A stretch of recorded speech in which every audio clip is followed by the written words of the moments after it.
Ensuite, Xi Jinping, je vous donne un autre aperçu de ce que 11 va faire. Dans ses relations avec les États-Unis et l'Europe, 11 lancera sans aucun doute une guerre économique sans restriction pour faire chuter les marchés boursiers aux États-Unis et en Europe. Il va plonger le public dans la misère, et les gens se retrouvent dans l'incapacité de rembourser leurs prêts d'automobile. Il est également possible qu'un autre virus soit libéré. Au fur et à mesure que la catastrophe vaccinale se déroule, ils manipuleront les médias sociaux et conventionnels pour alimenter le sentiment antigouvernemental et se concentrer sur la recherche des responsables des vaccins afin de détourner l'attention des véritables créateurs du Covid-19 et du vaccin. Ils veulent que vous vous concentriez sur les coupables du vaccin en oubliant l'origine du virus. Ils s'attaqueront ensuite à l'économie occidentale. En vendant les obligations d'État américaines, en faisant s'effondrer les marchés boursiers, et la rupture des contrats avec l'Europe, ils provoqueront également l'effondrement de son secteur immobilier national et de son secteur de l'énergie. Créer des problèmes à Hong Kong. Le PCC apportera au monde de terribles nouvelles les unes après les autres. Les marchés de capitaux occidentaux reposent sur la confiance. Lorsque la confiance s'effondre, le marché s'effondre.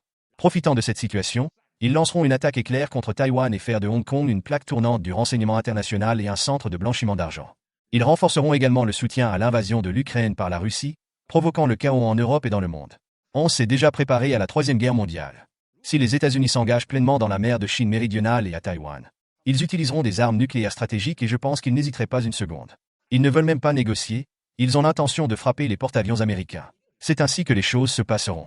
Ensuite, je pense que 11 participera à la réunion du G20 en Indonésie. S'il part, l'influence du PCC en Asie s'en trouvera accélérée. Je pense que 11 s'envolera ensuite pour l'Arabie Saoudite. Il se rendra certainement en Arabie Saoudite pour promouvoir la RMBisation du pétrole. Il prévoit de le légaliser, de promouvoir pleinement le yuan numérique et de s'attaquer au dollar américain. Après la réunion, nous pourrons voir ce que le PCC va promouvoir.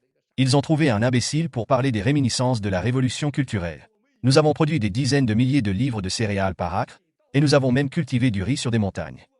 Notre rendement le plus élevé par personne est de 800 kg par acre. Alors, que verrez-vous? Dans le secteur financier, ils parleront de RMB numérique et de se vendre de leurs réserves d'or, affirmant qu'elles sont parmi les plus importantes au monde. Tout cela fait partie du plan. On se rendra ensuite à l'hôtel Jingxi pour une réunion militaire. On se fera l'éloge de Li Keqiang et des personnes évincées en les qualifiant de nobles et de grands esprits.